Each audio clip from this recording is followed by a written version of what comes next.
Hello everyone. हम लोग BPSC तैयारी फोर का जीएस 40 मार्क्स के लिए हिस्ट्री का पोर्शन हम लोग तैयार कर रहे हैं। हिस्ट्री के पोर्शन में हम लोग शुरुआत कर रहे हैं मॉडर्न इंडिया इंडियन हिस्ट्री से। उसमें शुरुआत हो रही है यूरोपीय वाणिज्य कंपनी का भारत में आगमन से। तो गाइस, तो क्वेश्चंस यहाँ ऐसे बनेंगे। सवाली के युद्ध 1612 में पुर्तगालियों को हराने के बाद सूरत में पहला कारखाना किस यूरोपीय कंपनी ने स्थापित किया था? तो सवाली के युद्ध 1612 में पुर्तगालियों को हराने के बाद सूरत में पहला कारखाना ईस्ट इंडिया कंपनी ने स्थापित किया था। इसका आंसर होगा ईस्ट इंडिया कंपनी। तो इसका एक्सप्लेनेशन भी देख लेते हैं। एनसीईआरटी क्लास 8 चैप्टर नंबर 2 में भी इसका विवरण दिया हुआ है इस क्वेश्चन का। तो एक्सप्लेनेशन यहाँ है, 1612 में सवाली के युद्ध में अंग्रेजों ने पुर्तगालियों को हराया। इसके बाद अंग्रेजों ने को सूरत में व्यापार करने की अनुमति मिली। सूरत अंग्रेजों का भारत में पहला प्रमुख व्यापारिक केंद्र बना। अगर क्वेश्चन आता है अंग्रेजों का भारत में पहला प्रमुख व्यापारिक केंद्र कौन था, तो सूरत। यहीं से भारत में अंग्रेजों का व्यापारिक विस्तार हुआ। Which European power established the first factory at Pulicat in South India? दक्षिण भारत के पुलिकट प्रजावे कार्डू में पहला कारखाना किस यूरोपीय शक्ति ने स्थापित किया था? तो गाइस, आप लोग बताओ किसने किया था? इसका आंसर होगा गाइस डच ने। डचों ने दक्षिण भारत के पुलिकट में पहला कारखाना खोला था। इसका आंसर हो गया डच। और एक्सप्लेनेशन यहाँ है, ईस्ट इंडिया कंपनी ने दक्षिण भारत में पुलिकट में अपना पहला प्रमुख कारखाना बनाया। डच ईस्ट इंडिया कंपनी है ना। पुलिकट डचों की भारत में प्रमुख व्यापारिक राजधानी बनी है। पुलिकट जो था डचों का भारत में प्रमुख व्यापारिक राजधानी बनी है। ट्रेड कैपिटल जिसको अंग्रेजी में कहते हैं। यहाँ से वे मसाले और वस्त्र व्यापार करते थे। तो आपको क्वेश्चन पूछा जाएगा कि डचों द्वारा पुलिकट में सबसे ज्यादा किन किन वस्तुओं का व्यापार होता था? तो आपका उत्तर क्या होगा? मसाले व वस्त्र। यहाँ डच व्यापार का महत्व केंद्र था। यह पुलिकट व्यापार का प्रमुख केंद्र था। किसका? डचों का। Who among the following Mughal emperors granted the English East India Company the right to trade duty-free in Bengal through the Farman 17 and 17? 1717 में के फरमान द्वारा बंगाल में अंग्रेजी ईस्ट इंडिया कंपनी को शुल्क मुक्त व्यापार की अनुमति किस मुगल सम्राट ने दी थी? तो गाइज, अगर आपको पता है तो कमेंट में बताओ। तो 1717 के फरमान में बंगाल में ईस्ट इंडिया कंपनी को शुल्क मुक्त व्यापार की अनुमति फारूक सियार ने दी थी। फारूक सियार, इसका आंसर होगा फारूक सियार। और इसका एक्सप्लेनेशन भी हम लोग देखेंगे। देखो, यहाँ आंसर है फारूक सियार। इसका एक्सप्लेनेशन 1717 में Mughal east India company Mughal सम्राट फारूक सियार ने अंग्रेजों को विशेष व्यापारिक अधिकार दिया। इस फरमान से कंपनी को बंगाल में शुल्क मुक्त व्यापार की अनुमति मिली।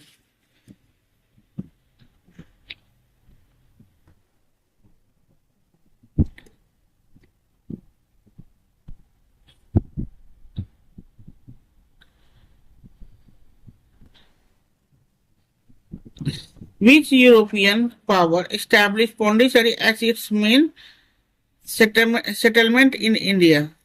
भारत में पौंडीचेरी को मुख्य केंद्र किस यूरोपीय शक्ति ने बनाया? तो भारत में पौंडीचेरी को मुख्य केंद्र किस यूरोपीय ने बनाया? इसका उत्तर होगा पुर्तगाली, सॉरी पुर्तगाली नहीं, फ्रांसीसी, फ्रेंच, फ्रेंच हो। फ्रांसीसी ईस्ट इंडिया कंपनी ने पौंडीचेरी को अपना मुख्य केंद्र बनाया। यह दक्षिण भारत में फ्रांसीसी शक्ति का प्रमुख आधार था। फ्रांसीसी और अंग्रेज के बीच कई सारे युद्ध होने के बाद अंततः अंग्रेजों ने भारत में फ्रांसीसी प्रभाव को कम कर दिया। Which of the following European power first reached India by sea route in 1498?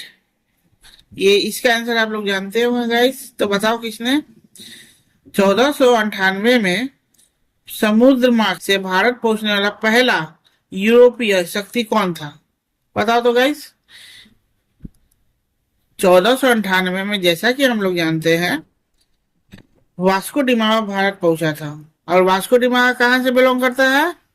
पुर्तगाल। तो उस और पुर्तगाल से वो बिलोंग करने के कारण उसको हम लोग पुर्तगाली कहते हैं। वह समुद्री मार्ग से कालीकट पहुंचा था। अब क्वेश्चन आएगा कि वास्को डिमामा सबसे प्रथम कहाँ पहुंचा था 1498 में? तो आप लोग का क्या उत्तर होगा? कालीकट। इससे यूरोप और भारत के बीच समुद्र व्यापार शुरू हुआ। वास्को डिगामा ही ऐसा कड़ी था जो यूरोप और भारत को जोड़ा था। उससे पहले यूरोप और भारत में व्यापार नहीं होता था। In which year did the Dutch East India Company establish factory in Patna? तो ईस्ट इंडिया कंपनी ने किस वर्ष पटना में अपना कारखाना स्थापित किया था? 1635, 1632, 1643, 1648। इसका उत्तर होगा 1632। चलिए एक्सप्लेनेशन इसका देखते हैं। इस ईस्ट इंडिया कंपनी ने भारत में व्यापार केंद्र स्थापित किया था। वर्ष 1632 में उन्होंने पटना में अपना फैक्ट्री ट्रेड सेंटर स्थापित किया था। पटना उस समय सेलिब्रिटी ट्रेड और वस्त्र व्यापार का प्रमुख केंद्र था। इस क्षेत्र यूरोप व्यापार के लिए आर्थिक दृष्टि से महत्वपूर्ण था। तो क्वेश्चन क्या था guys? Dutch East India company ने, किसने? डच ईस्ट इंडिया कंपनी ने। आप लोग गलत मत कर देना, English east India company. Dutch East India company ने किस वर्ष पटना में अपना व्यापारिक कारखाना खोला था? तो इसका उत्तर होगा 1632। ब्रिटिश शासन का भारतीय अर्थव्यवस्था पर प्रभाव।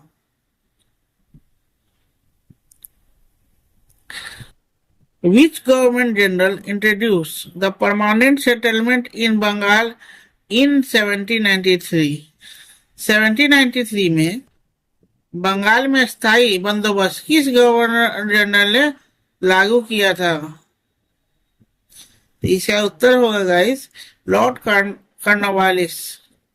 लॉर्ड कॉर्नवालिस ने स्थायी बंदोबस्त 1793 में लागू किया था। चलो इसका एक्सप्लेनेशन भी देखते हैं।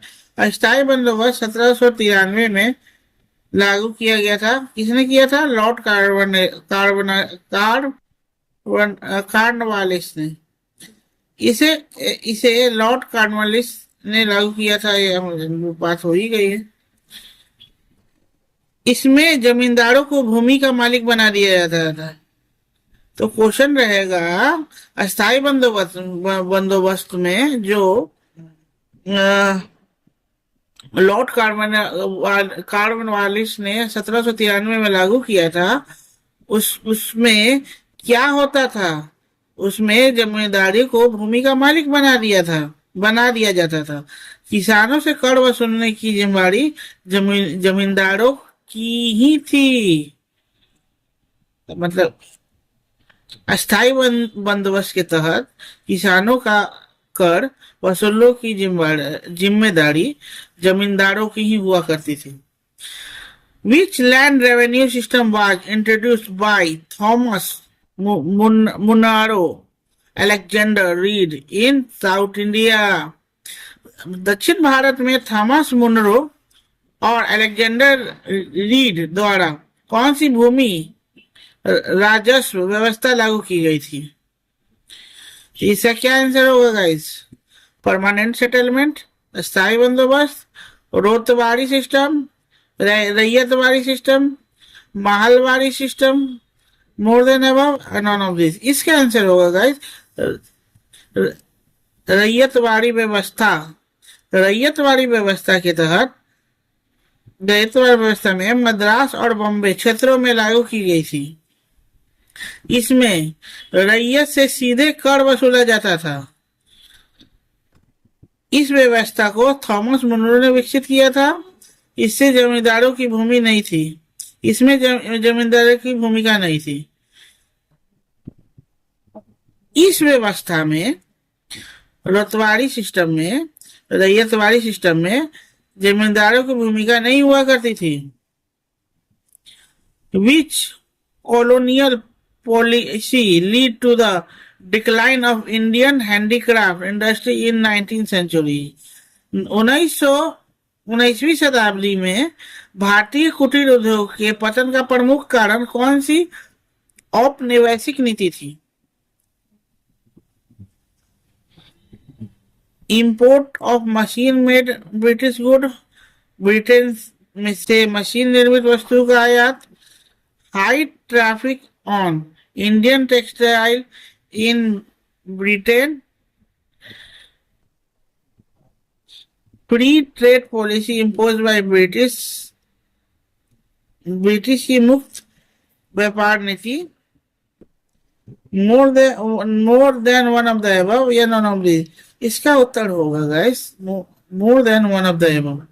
मीन्स कई सारे मतलब पहलू थे जिसके कारण 19वीं शताब्दी में भारत कुटीर उद्योग का पतन का कारण बना, जिसमें कि ब्रिटेन से मशीन निर्मित वस्तु का आयात होना, ब्रिटेन में भारतीय वस्तु पर ऊंचा कर देना, ब्रिटिश की मुक्त व्यापार नीति। इसका एक्सप्लेनेशन यहाँ पे देखेंगे। ब्रिटेन से मशीन से बने सस्ते कपड़े भारत आए, भारतीय वस्तुओं पर ब्रिटेन में भारी कर लगाया गया, ब्रिटेन ने मुक्त व्यापार नीति लागू की। इन कारणों से भारतीय कुटीर उद्योग की पतन हुआ। Which revenue system was introduced northwest provinces by Halt Mackenzie in 1822? 1822 में हॉल्ट मैकेनिज द्वारा उत्तर पश्चिम प्रांतों में कौन सी राजस्व व्यवस्था लागू की गई थी? Permanent settlement, ryotwari, Mahalwari, mode of the above. तो इसका उत्तर होगा महलवाड़ी। तो महलवाड़ी का चलो इसका एक्सप्लेनेशन देखते हैं। महलवाड़ी व्यवस्था 1822 में शुरू हुई थी। तो जैसा कि क्वेश्चन में ही दिया हुआ है, हम लोग जानते भी हैं कि 1822 में महलवाड़ी व्यवस्था चालू की थी। कहाँ हुआ था? नॉर्थ वेस्ट प्रोविंसेस में। किसने किया था? हॉल्ट मैकेनिज ने। इसमें गांव या महाल को कर निर्धारण की इकाई माना जाता था। यह व्यवस्था उत्तर भारत के कई क्षेत्रों में लागू था।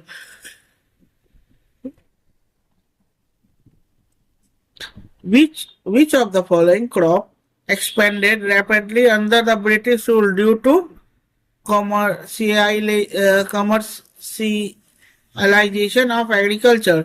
ब्रिटिश शासन में व्यवसायिक कृषि के कारण निम्नलिखित में से कौन सी फसलें तेजी से बढ़ी? तो पहला है इंडिगो, दूसरा है कॉटन, तीसरा है jute,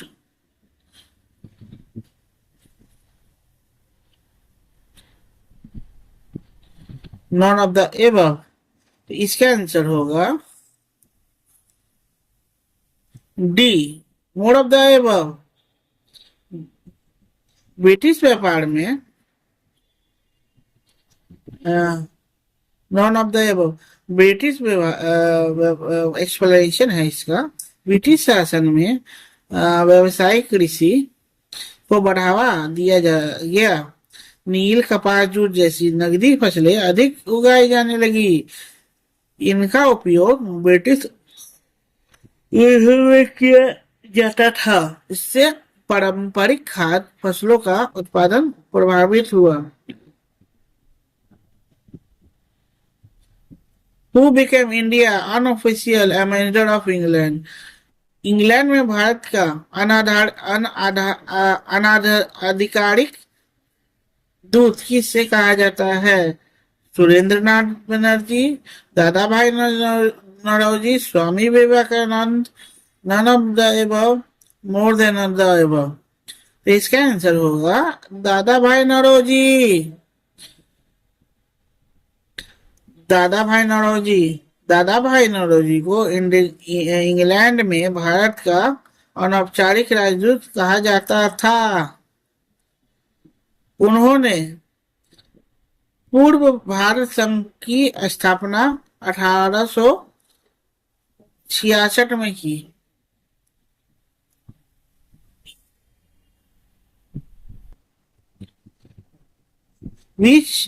What did the Indian immigrant act of 1859 provided? 1859 में भारतीय प्रव्रजन अधिनियम क्या निर्धारित किया गया था? 1859 में भारतीय प्रव्रजन अधिनियम में क्या निर्धारित किया गया था? Plantation worker were not allowed to leave tea garden without permission. बागान श्रमिकों बिना अनुमति चाय बागान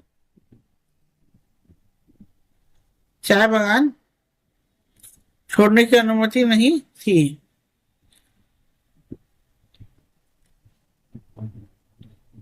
plantation worker were not allowed to leave forest without permission. बागान श्रमिकों को बिना अनुमति के जंगल छोड़ने की अनुमति नहीं थी। Plantation worker were not allowed to marry. बागान श्रमिकों को शादी करने की अनुमति नहीं थी। More than the above, none of the above. इसका आंसर होगा plantation worker were not allowed to leave their garden without permission.